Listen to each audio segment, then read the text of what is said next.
The shuttle approached the massive space station slowly. Commander Kim Woo-jin watched through the small window as the structure grew larger. Celestial Haven was beautiful. Its curved metal walls gleamed silver against the black space, dotted its surface like tiny stars. The station spun gently, creating gravity for those inside. It was the most advanced piece of technology humans had ever seen. Woo-jin adjusted his dark blue uniform and checked his papers one more time. Everything was in order. Identification card felt warm in his pocket. He'd carried it for 3 months now, ever since the discovery on Colony 7.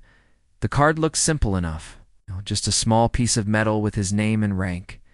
But he knew it was much more than that. The shuttle docked with a soft thud. Woo-jin heard the airlock systems engaging. As the pilot, a young woman named Lee So-young, turned back to him. "We have arrived, Commander. The station systems are requesting permission to scan your documents." "Give them permission," Woo-jin said. He stood up and straightened his jacket. "We'll handle everything from here." The airlock door opened with a hiss. Cool air flowed into the shuttle. Woo-jin stepped out into a wide corridor. The walls were made of some kind of white stone that seemed to glow from within. The floor was smooth and polished. Everything looked clean and perfect. A figure approached him from down the hall. She was tall and elegant, with pale blue skin and silver hair that moved like water. Her eyes were large and golden. She wore a flowing dress that changed colors as she walked. This was a Valari, one of the most advanced species in the galaxy. They were known for their beauty and their technology. "Welcome to Celestial Haven," the alien woman said. Her voice was musical and pleasant. "I am Silvara, your assigned hostess. I will guide you through our station and ensure your comfort. During your visit," she smiled, showing teeth that sparkled like pearls. Her expression was warm and welcoming. Woo-jin had read about Valaria hospitality. They prided themselves on being perfect hosts. "Thank you," Woo-jin replied. "I am Commander Kim Woo-jin of the Human Defense Force. I am here for the emergency session regarding my species' application for Galactic Council membership." Silvara's smile never wavered, but something flickered in her golden eyes. "Of course, Commander. However, I must first verify your credentials and run a security check. This is standard procedure for all visitors." She pulled out a small device that looked like a crystal tablet. It glowed softly as she activated it. "Please present your identification." Woo-jin reached into his pocket and pulled out his ID card. The moment his fingers touched it, he felt a strange tingling sensation. The card seemed to vibrate slightly. He handed it to Silvara. "This should only take a moment," she said, placing the card against her scanner. The device immediately began to hum. Its glow grew brighter. Silvara's pleasant expression started to change. Her golden eyes widened. The scanner's gentle hum became a high-pitched whine. There seems to be some kind of error," Silvara said. The musical voice now had a trembling quality. "Your identification is unusual." The scanner suddenly blazed with light. Alarms began to sound throughout the corridor. Red warning lights flashed along the walls. Silvara dropped the device and stepped backward. Her face had gone pale, making her blue skin look almost white. "What is happening?" she whispered. Woo-jin remained calm. He had expected this. "There is no error. The scanner is working correctly. It is recognizing my true clearance level." All around them, the station's systems were responding to his presence. Doors that had been sealed began to open. Security barriers retracted into the walls. Computer terminals throughout the corridor activated on their own, displaying streams of data that Silvara could not understand. More alarms joined the first. The pleasant background music that had been playing in the corridor cut off. An automated voice began speaking in the Valari language, reporting system anomalies throughout the station. Silvara backed against the wall. Her elegant composure was completely gone. "This is impossible. No one has that level of clearance. Not even our highest officials. Not even the council members themselves." "Your systems seem to disagree," Woo-jin said quietly. He picked up his ID card from where she had dropped it. The moment he touched it, the alarm stopped. The red lights faded back to normal white. But the doors remained open. The computers stayed active. Footsteps echoed down the corridor. A group of Valeri security officers approached at a run. They wore armor that looked like it was made of liquid metal. Their weapons were drawn, though they kept them pointed at the floor. Behind them came representatives of other alien species. Wu Jin recognized them from his briefings. The tall, thin figures with crystal-like skin were the Canari. The floating cloud-like beings were Nebulos. Insect-like creatures with multiple arms were from the hive minds. All of them looked confused and alarmed. The lead security officer, a male Valari with darker blue skin, approached cautiously. Hostess Silvara, report. What has caused the system alerts? Silvara pointed at Wu Jin with a shaking hand. This human. His identification. It overrode our entire security network. Every system on the station responded to him. I've never seen anything like it. The security officer studied Wu Jin carefully. Human, you will come with us immediately. You must be questioned about this security breach.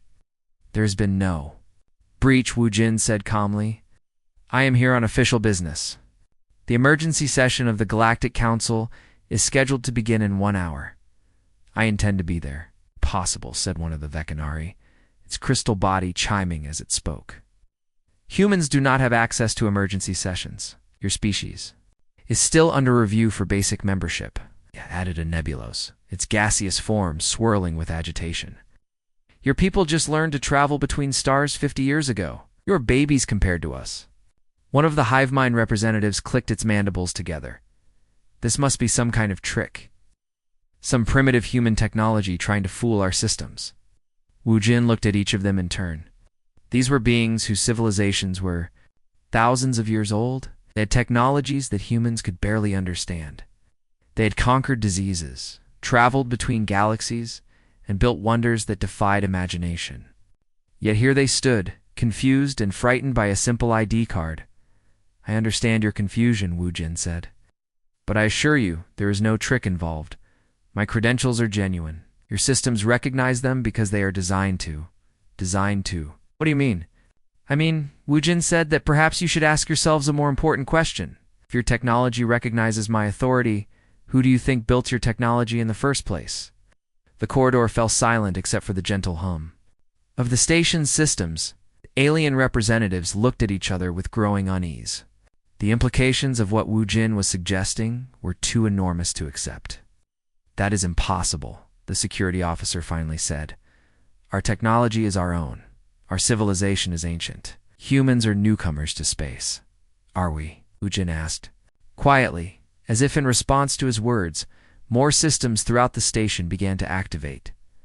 Lights grew brighter. The air circulation improved. Even the gravity seemed to adjust to be more comfortable for human physiology. The aliens watched, in shock as their own station began to treat the human as its rightful master. 3 months earlier, the morning sun cast long shadows across Colony 7. Dr. Park Soo-Jen wiped sweat from her forehead as she studied the strange ruins. The archaeological site was unlike anything humans had ever found. Massive stone blocks, fit together perfectly without any visible binding material. The surface was covered with symbols that seemed to shift and change when she was not looking directly at them. Professor Park called her assistant, a young man named Choi Min-seok.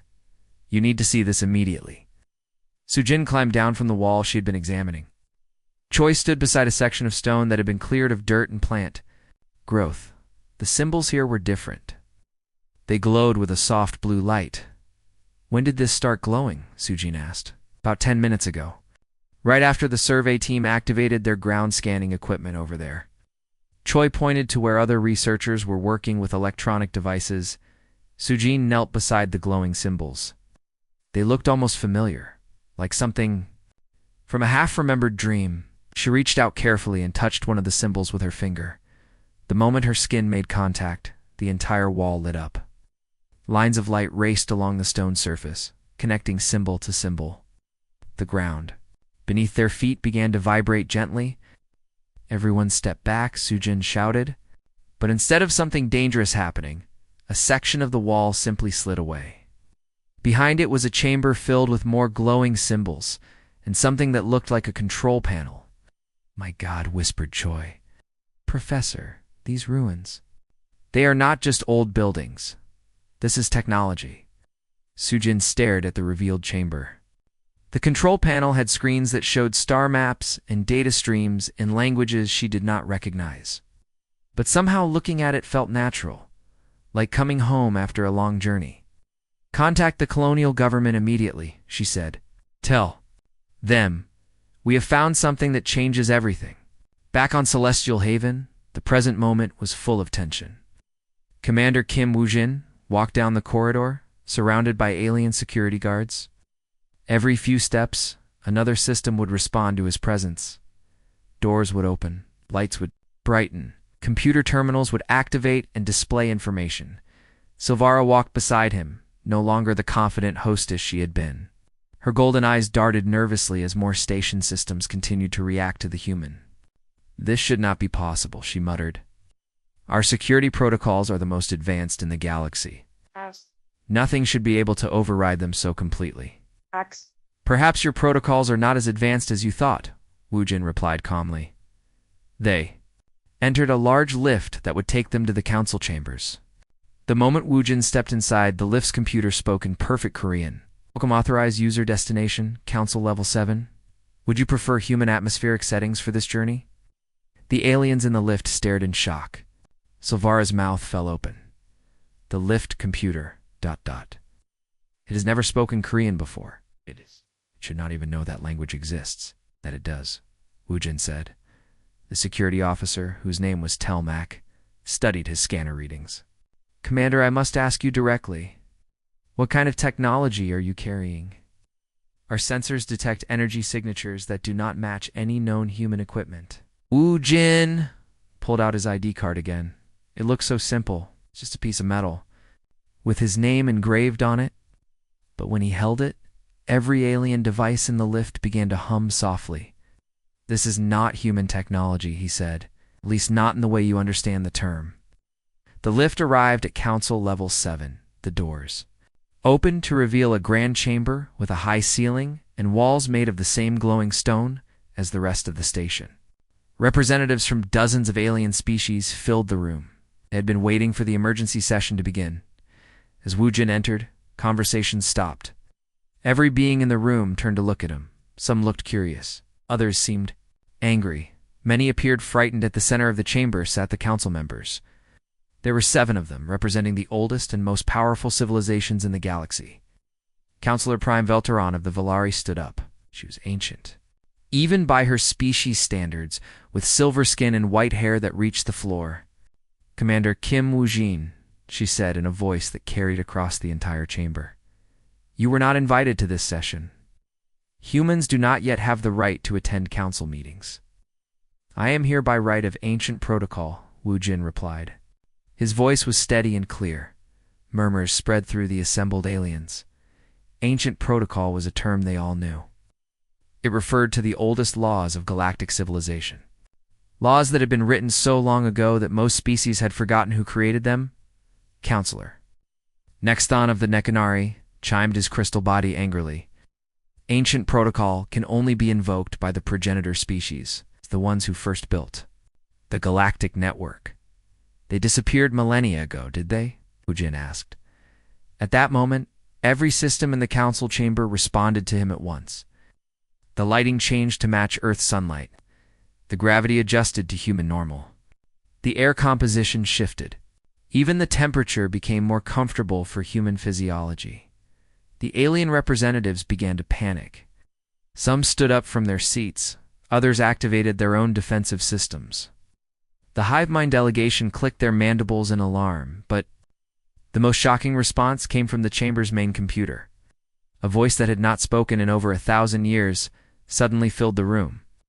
It spoke in the old language, the one used by the Pronet. The voice said, Genetic authentication. Confirmed. Welcome home, children of Earth. All systems are now under progenitor command authority. Counselor Prime Velteron's face went pale. She looked around the chamber as if seeing it for the first time. That voice. It has been silent since my grandmother's time. The station computer claimed the progenitors left no programming behind. They left more than programming, Wu Jin said. He walked to the center of the chamber. As he moved, a holographic display appeared above his head. It showed star maps and data streams. But these were not current maps. They showed the galaxy. As it had been thousands of years ago, the display revealed the truth that every species in the room had forgotten or chosen to ignore. The galactic network, the trade routes, the communication systems, even the basic technologies that all there. Civilizations depended on none of it was their own creation. Your civilizations built upon foundations laid by others, Wu Jin continued. You inherited a galaxy that was already organized, already connected. You assumed you had developed everything yourselves because the original builders were no longer visible. Counselor Zeekmer of the Nebulos swirled anxiously. Even if this is true, it changes nothing. The progenitors are gone? They abandoned the galaxy long ago. We did not abandon it, Wu Jin said quietly. We left it in your care while we recovered from a great catastrophe. We retreated to a single world and began again. We waited until we were strong enough to return. The holographic display changed to show a blue and green planet Earth, but the image was overlaid with energy. Signatures and quantum markers that matched the technology throughout the galaxy. Impossible, breathed Silvera. Earth is a primitive world. Humans only achieved space travel 50 years ago. 50 years ago, we began our return journey, Wu Jin corrected. We had been preparing for much longer than that. The chamber fell into complete silence. Every alien representative stared at the human who claimed to represent the lost progenitor race. The same beings who had built their entire civilization. Counselor Prime Velteron finally spoke, her voice barely above a whisper. If what you say is true, humans really are the progenitors, then what do you want from us? Wu Jin looked around the chamber at all the frightened alien faces. These beings had thought themselves the masters of the galaxy. Now they realized they had been living in a house built by others. That depends, he said, on why we left in the first place. 2 weeks after the discovery on Colony 7, senior researcher Lee Min-ho sat in his laboratory on Earth. Dozens of computer screens surrounded him, each displaying data from the archaeological site. The information made no sense according to everything humans thought they knew about their own history. Computer run analysis pattern 7 again, Min-ho said. The main screen showed a timeline. According to the data from the ruins, human technology had been scattered across the galaxy for over 3,000 years. But Earth's historical records only went back a few thousand years at most. Everything before that was lost in myths and legends. His assistant, Dr. Kim Hejin, entered the laboratory carrying a cup of coffee and a worried expression. Any progress? She asked. Too much progress, Min-ho replied. The quantum signatures from Colony 7 match technology found on 17 other worlds. All of them were discovered by human explorers in the past 50 years. All of them were supposedly built by unknown alien civilizations. Haijin sat down beside him. What are you saying? I am saying that maybe we were not discovering alien ruins. Maybe we were finding our own lost colonies. On the main screen, Min-ho pulled up images from various human exploration missions. Ancient structures on Kepler 44 to be. Mysterious technology on Wolf 359c. Abandoned facilities on Proxima Centauri b. Every single site had the same quantum signatures, the same energy patterns, the same architectural style as the ruins on Colony 7. Look at this, Min-ho said, pointing to a map of human space. Every world where we found these ruins is now a human colony. We did not choose these planets randomly. Something guided us to them. Something made them feel like home. Haijin studied the data carefully, the settlement reports. Every colony mission mentioned that the planets felt familiar to the explorers. They said it was like returning to a place they had never been, but somehow remembered. Genetic memory, Min-ho whispered. What if our ancestors really did live on these worlds? What if we are not expanding into unknown space, but returning to territories we once controlled? Meanwhile, on Celestial Haven, the tension in the council chamber had reached a breaking point. Representatives from over 40 alien species argued, loudly among themselves. Some demanded that Commander Kim Woo-jin be arrested immediately. Others insisted that he be tested to prove his claims. A few suggested that all humans should be expelled from galactic space until the situation could be resolved. Counselor Prime Velteron raised her hand for silence. Commander Woo-jin, your claims are extraordinary. If humans truly are the lost progenitors, you must provide proof beyond the activation of ancient systems. Very well, Woo-jin said. He walked to the center of the chamber where a holographic projector waited. Computer, display the Founder Archives. Every alien in the room gasped. The Founder Archives were legendary. They supposedly contained the complete history of galactic civilization, but no one had been able to access them for over a millennium. Most species believed they were just a myth.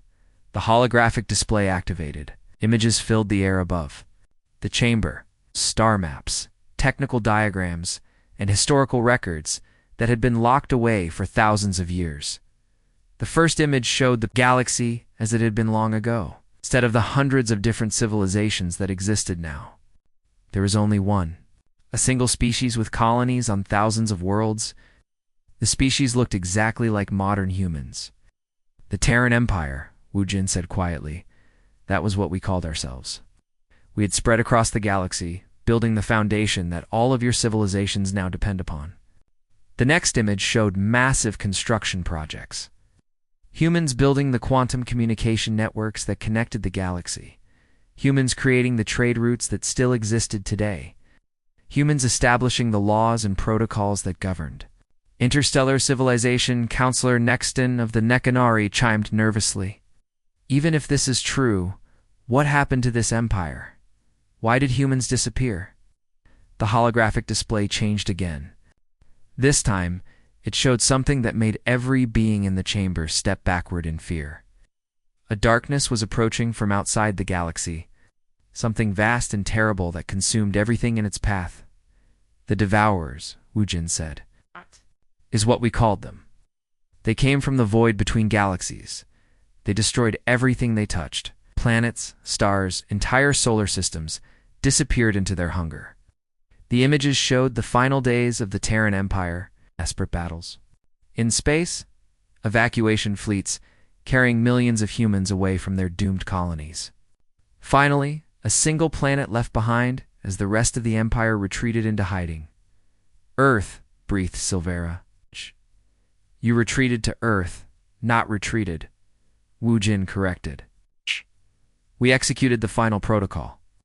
Every human in the galaxy gathered. On our homeworld, then we did something that had never been attempted before. We wiped our own memories. We destroyed our own history. We reduced ourselves to primitive survivors and waited. Waited for what? Asked Counselor Zekmer. For the Devourers to pass by. For the galaxy to be safe again. For the younger species to grow strong enough to stand beside us when the real threat returned. The holographic display showed the process, its advanced human technology turning inward, erasing databases, shutting down installations, hiding all traces of the Empire, but not destroying it, preserving it for the day when humanity would be ready to reclaim their inheritance. The technology you inherited was not abandoned, Woo-jin continued. It was left as a gift. We programmed it to help you develop, to guide you toward becoming the civilizations you are today. We wanted you to be strong when we returned. Captain Yoon Hae-won sat in the command chair of the human battleship Democracy's Pride. Her ship waited just outside Celestial Haven along with the rest of the human escort fleet. For the past hour, her communications officer had been receiving increasingly frantic messages from alien worlds throughout the galaxy. Captain, said Lieutenant Park Jong-soo, we are getting reports from every human colony. Ancient installations are activating all across our territory. The aliens are demanding explanations. What kind of installations? Hae-won asked. Defense platforms mostly, and manufacturing facilities. Things that have been buried or hidden for thousands of years. They are all coming online at once. Hae-won studied the tactical display. Green dots marked every human world. Each one was now showing energy signatures that had never been detected before. Weapons platforms that could destroy entire fleets. Industrial complexes that could build anything imaginable. All of it suddenly active and responding to human command codes. "Ma'am," said her tactical officer, Commander Lim Kyung-ho. "The alien fleets are taking defensive positions. They think we are preparing to attack them. Are we?" Haewon asked quietly. "Not unless Commander Woo-jin gives the order." "But Captain, if even half of these installations are functional, we could control the entire galaxy within days." On Celestial Haven, the council chamber had fallen into shocked silence. The aliens stared at the holographic evidence of humanity's true history. Everything they had believed about their own civilizations was wrong. They were not the masters of the galaxy. They were tenants living in a house built by others. "So what happens now?" Counselor Prime Velteron asked. "Do you reclaim your empire? You cast us out of the stars we thought were ours?" Woo-jin looked around the chamber at all the frightened faces. These beings had grown and flourished in humanity's absence. They had built beautiful civilizations and achieved wonders of their own. They deserved better than conquest. "That depends," he said, "on whether you are ready to face what drove us away in the first place." As if summoned by his words, alarms began to sound throughout the station. Emergency lights flashed as the station's long-range sensors detected something approaching. From the edge of the galaxy, something vast and hungry was coming home. Back on Colony 7, Dr. Park Soo-jin stood inside the ancient chamber that had opened 3 months ago. Her team had been working day and night to decode the symbols and understand the technology they had discovered. The room was now filled with active displays showing star maps, technical diagrams, and streams of data in languages that seemed both alien and familiar. Her linguistics expert, Dr. Choi Dong-hein, sat before a console that had started working the moment he touched it. The symbols on the screen rearranged themselves as he watched, slowly changing into something that resembled ancient human writing. Professor Dong-han said excitedly, "I think I have found something important. These are not just records of technology, they are messages. Messages left for us to find." Soo-jin hurried over to look at his screen. The symbols had transformed into readable text, though the language was archaic and difficult to understand. "What do they say?" she asked Dong-han. "Read slowly," translating as he went. "To our children who will come after. We have prepared the way for your return. The stars wait for you to reclaim them. But beware. The darkness that drove us away still hungers in the void. When you read these words, the time of awakening has begun." Soo-jin felt a chill run down her spine. The time of awakening. What does that mean? Before Dong-hyen could answer, every screen in the chamber lit up at once. New messages appeared, all in the same ancient language. But these were not historical records. These were real-time communications coming from all across the galaxy. "Professor, these messages are current," Dong-hein said in amazement. "They are coming from other sites like this one. Dozens of them, all activating at the same time." On Celestial Haven, the emergency alarms continued to sound. Commander Kim Woo-jin watched as alien representatives ran in panic through the council chamber. The station's sensors had detected massive energy signatures moving at the edge of galactic space. Something was approaching, and it was larger than anything in recorded history. Silvara approached Woo-jin, her golden eyes wide with fear. "Commander, our long-range sensors show objects the size of small moons approaching from dark space." "What are they, scouts?" Woo-jin replied grimly. "The Devourers send scouts ahead to test the defenses of their targets. If these scouts report back that the galaxy is still weak, the main fleet will follow." Counselor Prime Velteron stood up from her seat, her ancient face pale with shock. "How long do we have? If the patterns from our old records are correct, perhaps 6 months before the scouts report back, another year before the main force arrives. But that assumes they follow the same tactics they used before." Engineer Nam Ji-hoon, who had been quietly observing from the human delegation area, stepped forward. "Commander, I am receiving signals from human colonies throughout the galaxy. The ancient installations are not just activating, they are connecting to each other, building a network." "Show me," Woo-jin said. Ji-hoon activated his portable display unit. A 3-dimensional map of the galaxy appeared, showing hundreds of points of light connecting to each other with streams of energy. Each point represented a human colony world. Each stream represented an ancient communication link that had been dormant for thousands of years. The entire human colonial network is coming back online, Ji-hoon explained. Defense platforms, manufacturing centers, research facilities, everything our ancestors built is awakening at once. The alien representatives watched in growing alarm. As the display showed the true extent of ancient human technology, there were installations on worlds they had never heard of. Weapons platforms and systems they thought were empty. Manufacturing complexes that could build fleets of starships in a matter of days. "This changes everything," muttered Counselor next them. "If humans have this much hidden technology, you could conquer the entire galaxy without effort." "Conquest was never our goal," Woo-jin said. "We left this technology behind to protect the galaxy. All of it was designed to activate when the Devourers returned." "But why now?" asked Counselor Zeekmer. "Why are these systems awakening before the Devourers arrive?" "Because," Woo-jin said quietly, "the systems are designed to prepare us for war. They activated the moment our sensors detected the scout fleet. We have perhaps 18 months to get ready for the greatest battle in galactic history." On the human battleship Democracy's Pride, Captain Yoon Hae-won watched her tactical displays with growing amazement. Ancient human technology was revealing itself throughout her territory. Weapons that could destroy entire star systems. Shields that could protect whole planets. Manufacturing systems that could build anything needed for the coming war. Said her communications officer, Lieutenant Park Jong-soo. "We are receiving data streams from installations we did not even know existed. The computer is having trouble processing it all." "What kind of data?" Hae-won asked.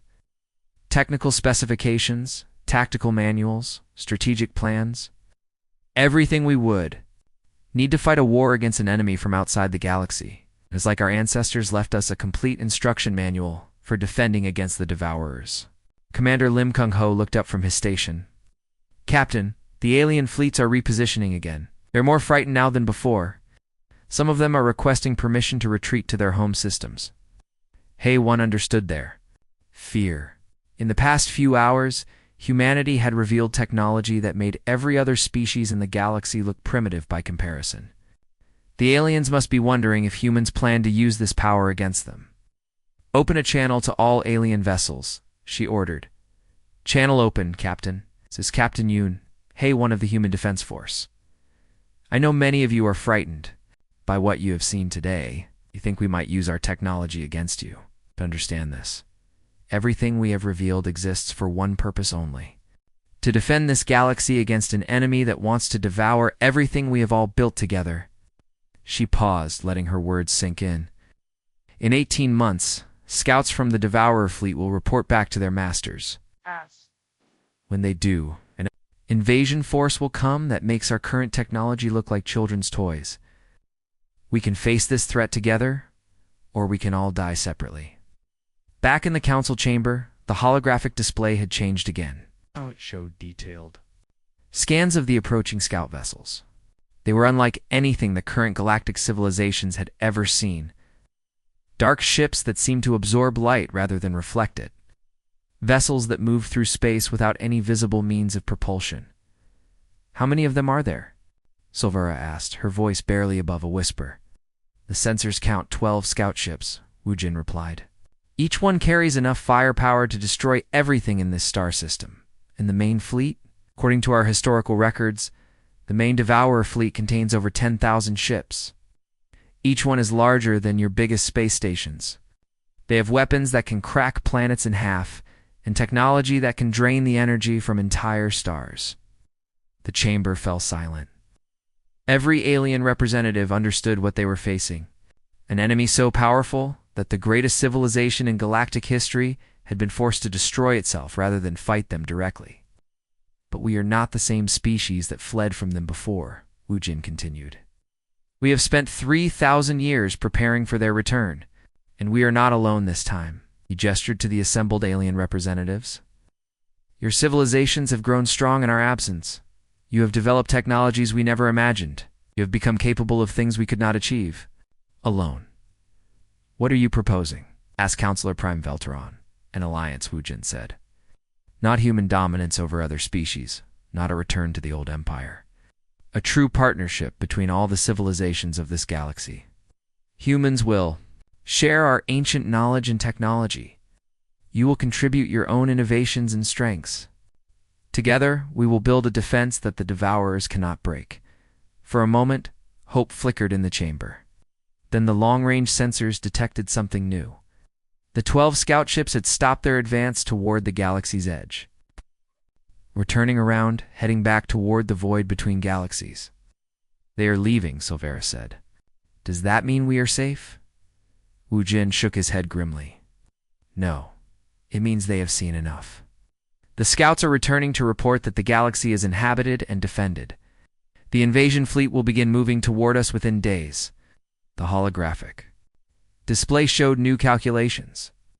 Projections of travel time from the dark space between galaxies to the outer rim of their home. The numbers were terrifying. 14 months, Wu Jin announced. We have 14 months to prepare for the greatest war in the history of the galaxy. The time for secrets and suspicion was over. Now came the real test. Whether the species of the galaxy could work together to survive what was coming. 6 months had passed since the scout ships retreated into dark space. On Earth, historian Bei Young-Soo sat in the deepest archives beneath the Global Defense Headquarters. He had been granted access to records that had been sealed for generations. Documents that previous governments claimed did not exist. The files before him told a story that made him question everything he thought he knew about human history. Ancient texts written in languages that predated all known civilizations. Technical manuals for weapons that could destroy stars. Most disturbing of all, personal journals from the final days of the Terran Empire. Computer, translate document. Reference 7731 Alpha, Young-Soo said. The screen filled with text from a journal entry dated over 3,000 years ago. It was written by someone named Commander Sarah Chen of the Imperial Defense Force. The final evacuation fleets have reached Earth, the translation read. Over 40 billion souls, all that remains of humanity's galactic civilization. The Devourers consumed everything else. Our worlds, our achievements, our future. Tomorrow, we begin the memory protocol. We will erase our own past to ensure our survival. Young-Soo scrolled through more entries. Each one painted a picture of desperate sacrifice, humans choosing to forget their own greatness rather than face extinction. The hardest part, another entry said, is knowing that our children will grow up thinking they are primitive. They will believe they are alone in the universe. They will never know they are the heirs to the greatest empire in galactic history. But ignorance will keep them safe until the time comes to remember. Young-Soo found the final entry in the journal. It was dated just 1 day before the memory protocol was activated. We have hidden our technology throughout the galaxy. When humanity returns to the stars, these systems will recognize our genetic signatures and quantum patterns. They will teach our descendants everything they need to know. The Devourers believe they have destroyed us, but they have only made us stronger. When they return, they will face not just humanity, but all the species we helped to nurture. This is not the end. This is preparation for the final victory. On Celestial Haven, the Great Council Chamber had been transformed into a war room. Representatives from every major galactic civilization worked alongside human military advisors. Holographic displays showed fleet positions, resource allocations, and defensive strategies. Commander Kim Woo-jin stood before the central display, pointing to various star systems marked in red. These are the primary defensive positions, he explained to the assembled alien commanders. Ancient human battle stations that have been upgraded with technology from all our civilizations. Each one can coordinate the defense of an entire sector. General, Valkyris of the Vekanari chimed his crystal body thoughtfully. Your human weapons are impressive, Commander. But even with our combined fleets, we are outnumbered 50-1. Numbers are not everything, replied Admiral Yoon Hae-won, who had been promoted to overall fleet command. The Devourers rely on overwhelming force and terror tactics. They have never faced organized resistance on this scale. What makes you so confident? Asked Fleet Marshal Next Yuo of the Nebulos Confederation. Wu Jin activated a new display, showed the current state of galactic defenses. What had once been scattered, isolated civilizations was now a unified network of mutual support. Human technology provided the backbone, but every species had contributed their own innovations. The Vecanari have given us crystalline shields that can absorb energy weapons, Wu Jin said. The Nebulos have shared their phase shift technology that makes our ships harder to target. The Volari have provided their advanced sensors that can detect Devourer ships from 3-star systems away. He gestured to dozens of other species representatives. The insectoid hives have shared their swarm tactics. The Silicon-based collective has provided computational power beyond anything we imagined. Every civilization in this galaxy has contributed something unique to our defense. And what have humans contributed beyond ancient weapons? Asked a representative of the Aquatic Federation. Strategy, Wu Jin replied simply. We are the only species that has fought the Devourers before. We know their weaknesses. We understand their tactics. Most importantly, we know why they can be defeated. Why? Several voices asked at once. Because they are parasites, Wu Jin explained. They do not create anything, they only consume. They have grown powerful by devouring other galaxies, but they have also become dependent on that consumption. If we can deny them easy victories, if we can make every battle cost them more than they gain, they will eventually retreat.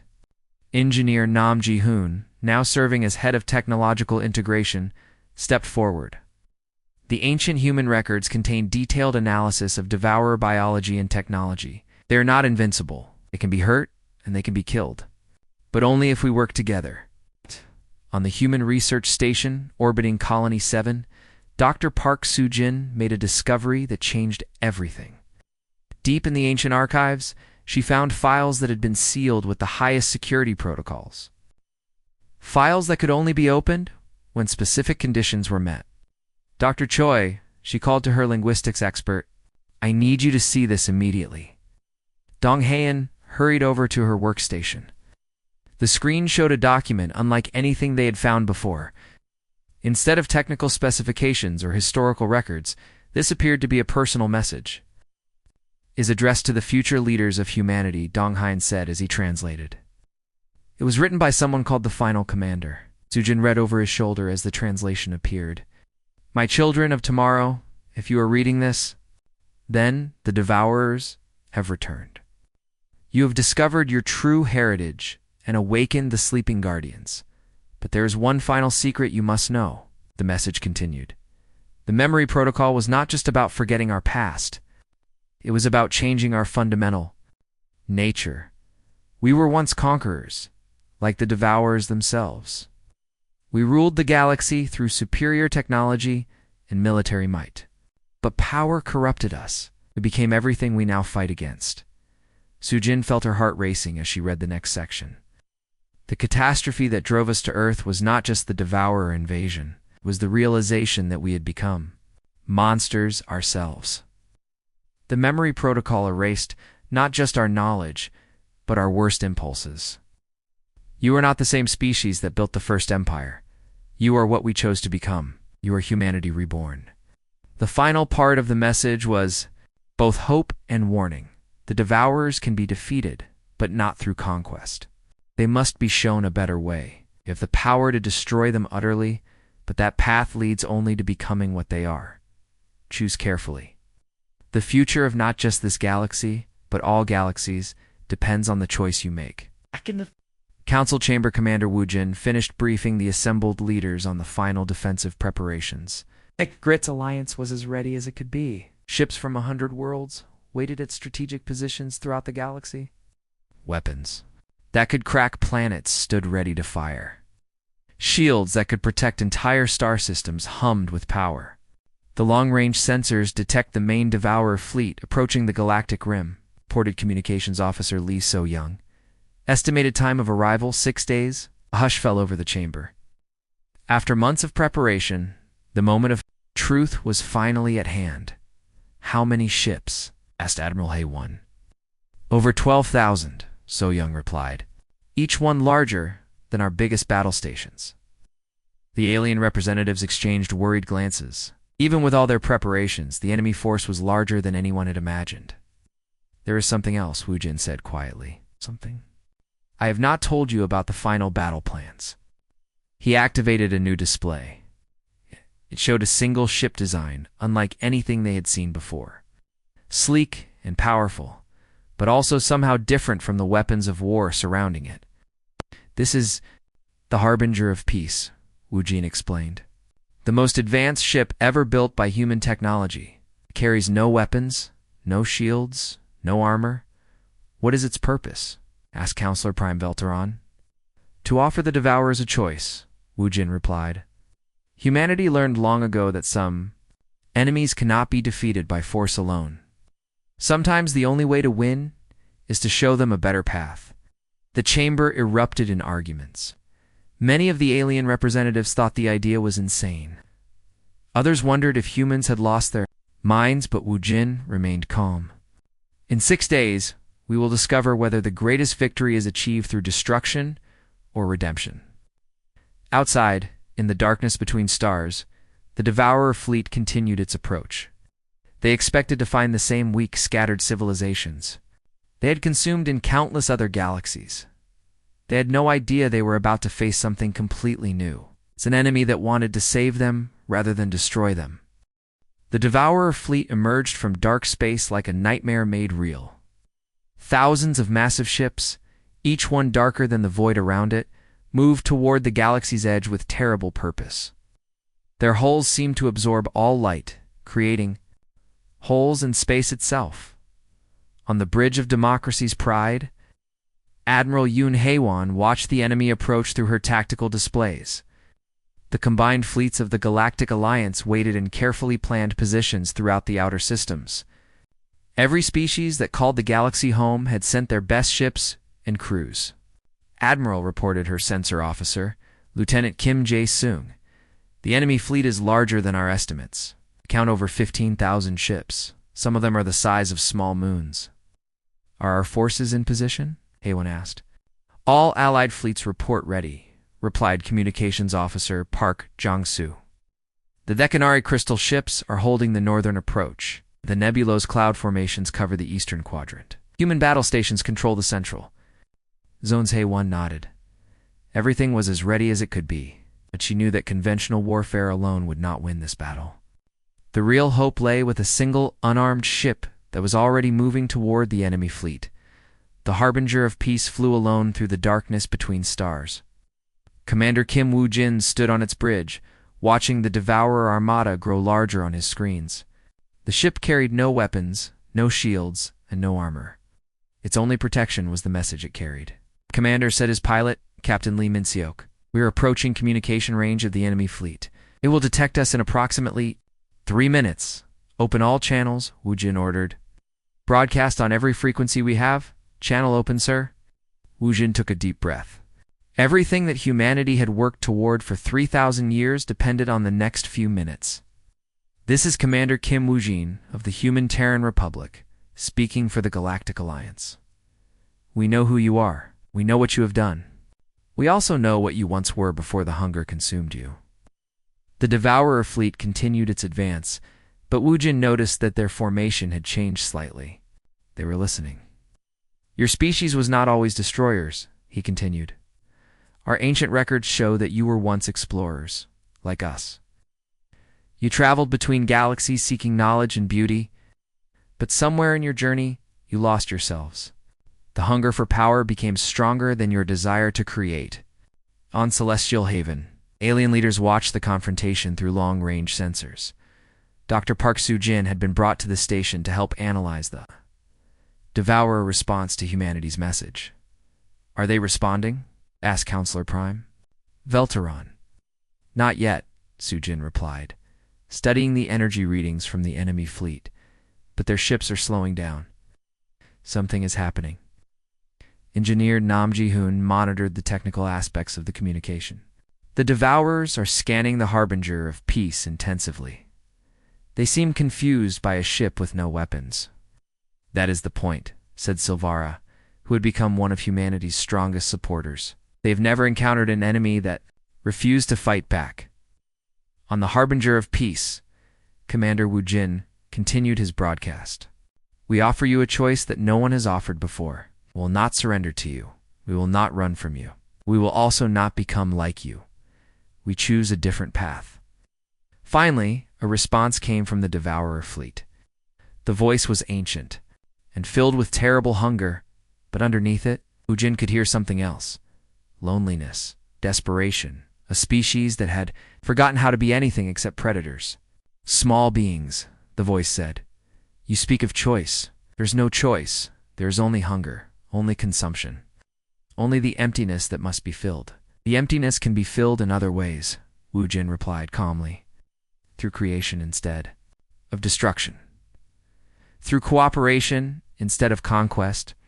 Through building something beautiful instead of consuming what others have made." "Impossible," the Devourer voice responded. "We have traveled 1,000,000 years. We have consumed 1,000 galaxies. There is nothing else. Nothing but the hunger." "Then let us show you," Wu Jin said. At his signal, something extraordinary happened throughout the galaxy. On every world where the ancient human installations had awakened, new projects began. Manufacturing. Systems that had been building weapons suddenly shifted to creating something else entirely. The holographic displays in the council chamber showed what was happening.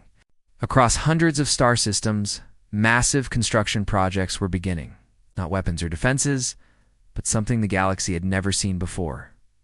"What are they building?" asked Admiral Haywon through the communication link. It replied, Dr. Park Soo-jin, with wonder in her voice. "They are building monuments to every civilization in the galaxy. Sculptures that can be seen from space. Musical compositions that use entire star systems as instruments. Poetry written in the arrangement of planets themselves." The Devourer fleet had stopped its advance completely. Their ships hung motionless in space as they observed what was happening throughout the galaxy. For beings who had spent millennia consuming the creations of others, seeing new beauty being born was incomprehensible. "Why?" the ancient voice asked. "Why do you create when you could take? Why do you build when you could consume?" "Because creation lasts longer than consumption," Wu Jin answered. "Because beauty grows when it is shared. Because we learned that. The greatest victory is not defeating your enemies, but turning them into friends." Historian Bae Young-soo, monitoring the exchange from Earth, recognized the significance of the moment. This was exactly what the final commander had planned. Not victory through superior weapons, but transformation through superior wisdom. The hunger can end. Wu Jin continued. "You do not have to consume galaxies to fill the emptiness inside you. You can create new galaxies instead. Can plant seeds of life on dead worlds. You can teach younger species to reach for the stars. You can become gardeners instead of devourers." For long minutes, silence filled space. The Devourer fleet remained, motionless while its commanders wrestled with concepts they had not considered for millennia. Finally, the ancient voice spoke again. But this time, it sounded different, less hungry, more curious. "They'll show us," it said simply. What followed was the most remarkable transformation in galactic history. The Devourer's ships, instead of attacking, began to approach the Alliance fleets, peacefully.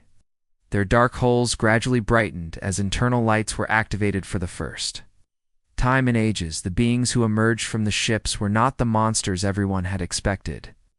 They were ancient and worn down by millennia of wandering, but they were still recognizably people.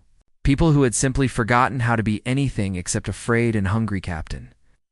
Yoon Haewon orchestrated the first peaceful contact between the Devourers and the galactic civilizations. It was awkward at first. Neither side knew how to interact without violence. But gradually, communication became cooperation. The Devourers shared their knowledge of distant galaxies and ancient technologies. The Alliance civilizations taught them how to create instead of consume. Together, they began projects that neither side could have imagined alone.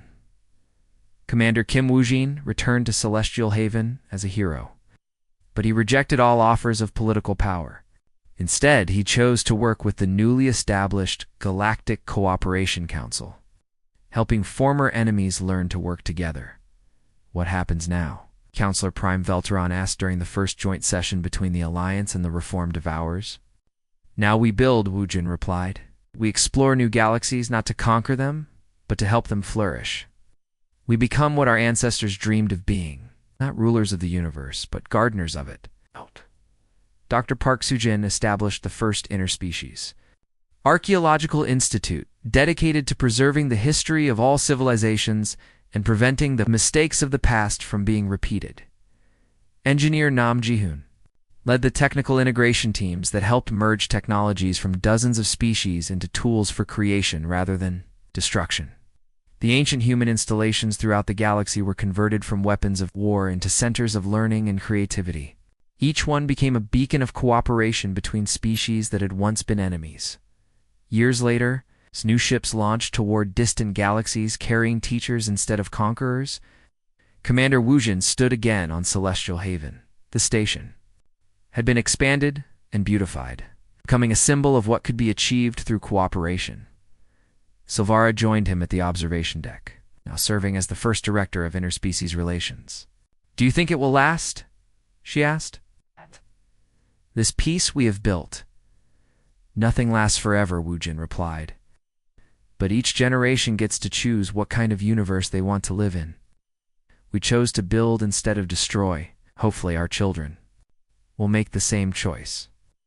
Through the transparent walls, they could see ships from 100 different species, working together on projects that spanned entire star systems. Former devourers taught young explorers about the wonders they had seen in distant galaxies. Ancient enemies had become partners in the greatest adventure of all, creating a universe where everyone could flourish. Humanity had reclaimed their inheritance, but they had chosen to share it rather than hoard it. In doing so, they had accomplished something greater than their ancestors had ever imagined. They had not